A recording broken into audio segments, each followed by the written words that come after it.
Item ಯಾವುದೇ ಇರಲಿ try ಮಾಡಿ ಆಚಿ ಚಿಕನ್ ಮಸಾಲಾ. ಕಲಬುರಗಿಯಲ್ಲಿ ಸಚಿವರ ಕಾಲಿಗೆ ಬಿದ್ದ ಪೊಲೀಸ್ ಕಾನ್ಸ್ಟೇಬಲ್. ಸಚಿವ ಶರಣ್ ಪ್ರಕಾಶ್ ಪಾಟೀಲ್ ಕಾಲಿಗೆ ಬಿದ್ದ ಕಾನ್ಸ್ಟೇಬಲ್ ಮಾರುತಿ.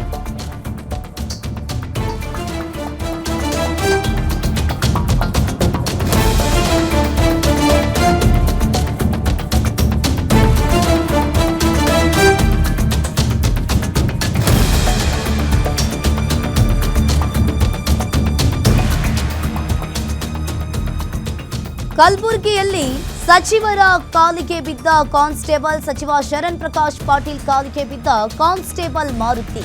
ಸೇಡಂನ ಸಿಪಿಐ ಕಚೇರಿ ಸಿಬ್ಬಂದಿ ಮಾರುತಿ. ಈಗ ಸೇಡಂನ ಸಿಪಿಐ ಕಚೇರಿ ಸಿಬ್ಬಂದಿ ಮಾರುತಿ ವಿಡಿಯೋ ಈಗ ವೈರಲ್ ಆಗಿದೆ. ಕಾನ್ಸ್ಟೇಬಲ್ ಸಚಿವರ ಕಾಲಿಗೆ ಬಿದ್ದಿದ್ದು ಎಷ್ಟು ಸರಿ ಅನ್ನೋ ಚರ್ಚೆ ಈಗ ವ್ಯಕ್ತವಾಗ್ತಾ ಇದೆ. ಮೊನ್ನೆಯಷ್ಟೇ ಸಿಎಂ ಚಿನ್ನದ ಪದಕವನ್ನ ಪಡೆದಿದ್ದ ಕಾನ್ಸ್ಟೇಬಲ್ ಕಲಬುರಗಿಯಲ್ಲಿ ಸಚಿವರ ಕಾಲಿಗೆ ಬಿದ್ದ ಪೊಲೀಸ್ ಕಾನ್ಸ್ಟೇಬಲ್. ಸಚಿವ ಶರಣ್ ಪ್ರಕಾಶ್ ಪಾಟೀಲ್ ಕಾಲಿಗೆ ಕಾನ್ಸ್ಟೇಬಲ್ ಮಾರುತಿ ಅವರು ಬಿದ್ದಿರುವಂತದ್ದು. ಮೊನ್ನೆಯಷ್ಟೇ ಸಿಎಂ ಚಿನ್ನದ ಪದಕವನ್ನ ಪಡೆದಿದ್ದ ಕಾನ್ಸ್ಟೇಬಲ್ ಮಾರುತಿ ಕಲಬುರಗಿಯಲ್ಲಿ ಸಚಿವರ ಕಾಲಿಗೆ ಬಿದ್ದ ಕಾನ್ಸ್ಟೇಬಲ್ ಮಾರುತಿ ಅವರು. ಈ ವಿಡಿಯೋ ಈಗ ಸಾಮಾಜಿಕ ಜಾಲತಾಣದಲ್ಲಿ ಸಿಕ್ಕಾಪಟ್ಟೆ ವೈರಲ್ ಕೂಡ ಆಗ್ತಾ ಇದೆ. ಸೇಡಂನ ಸಿಪಿಐ ಕಚೇರಿ ಸಿಬ್ಬಂದಿ ಆಗಿದ್ದಾರೆ ಕಾನ್ಸ್ಟೇಬಲ್ ಮಾರುತಿ ಅವರು. ಈ ಬಗ್ಗೆ ಹೆಚ್ಚಿನ ಡೀಟೇಲ್ಸ್ ಅನ್ನ ನೀಡ್ತಾರೆ ಕಲಬುರಗಿ ರಿಪೋರ್ಟರ್ ಶ್ರೀಕಾಂತ್ ಫೋನ್ ಸಂಪರ್ಕದಲ್ಲಿ ಜಾಯಿನ್ ಆಗಿದ್ದಾರೆ. ಎಸ್ ಶ್ರೀಕಾಂತ್, ಈಗ ಸಚಿವ ಶರಣ್ ಪ್ರಕಾಶ್ ಪಾಟೀಲ್ ಕಾಲಿಗೆ ಬಿದ್ದ ಕಾನ್ಸ್ಟೇಬಲ್ ಮಾರುತಿ ಅವರು ಈಗಾಗಲೇ ಈ ವಿಡಿಯೋ ಕೂಡ ಸಿಕ್ಕಾಪಟ್ಟೆ ವೈರಲ್ ಆಗ್ತಾ ಇದೆ. ಏನಿದೆ ಇದ್ರ ಬಗ್ಗೆ ಹೆಚ್ಚಿನ ಡೀಟೇಲ್ಸ್?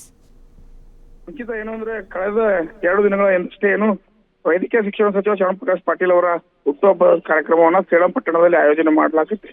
ಈ ಸಂದರ್ಭದಲ್ಲಿ ಸಿಎಂ ಮೆಡಲ್ ಅನ್ನ ಪಡೆದಂತ ಹಿರಿಯ ಪೊಲೀಸ್ ಕಾನ್ಸ್ಟೇಬಲ್ ಮಾರುತಿ ಅವರು ಶರಣ್ ಪ್ರಕಾಶ್ ಪಾಟೀಲ್ ಅವರ ಕಾಲಿಗೆ ಬಿದ್ದಿರುವಂತಹ ಪ್ರಸಂಗ ನಡೆದಿರುವಂತದ್ದು. ಅದು ಕೂಡ ಹೆಚ್ಚುವರಿ ಎಸ್ಪಿ ಹಾಗೂ ಹಿರಿಯ ಪೊಲೀಸ್ ಅಧಿಕಾರಿಗಳ ಸಮ್ಮುಖದಲ್ಲಿ ಆತ ಸಚಿವರ ಕಾಲಿಗೆ ಬಿದ್ದಿರುವುದು ಸಾಕಷ್ಟು ಚರ್ಚೆಗೆ ಗ್ರಾಸವಾಗಿರುವಂತದ್ದು. ಏನು ಸಚಿವ ಶರಣ್ ಪ್ರಕಾಶ್ ಪಾಟೀಲ್ ಅವರ ಹುಟ್ಟುಹಬ್ಬವನ್ನು ಆಚರಣೆ ಮಾಡಲಾಗ್ತಿರತ್ತೆ. ಆ ವೇಳೆ ಕೇಕ್ ಕತ್ತರಿಸಿ ಪೊಲೀಸರು ಸೆಲೆಬ್ರೇಷನ್ ಅನ್ನ ಮಾಡ್ತಾರೆ. ಈ ವೇಳೆ ಮಾರುತಿ ಇದ್ದಾರೆ ಕಾನ್ಸ್ಟೇಬಲ್ ಅವರು ಸಚಿವ ಶರಣ್ ಪ್ರಕಾಶ್ ಪಾಟೀಲ್ ಅವರ ಕಾಲಿಗೆ ಬೀಳ್ತಾರೆ.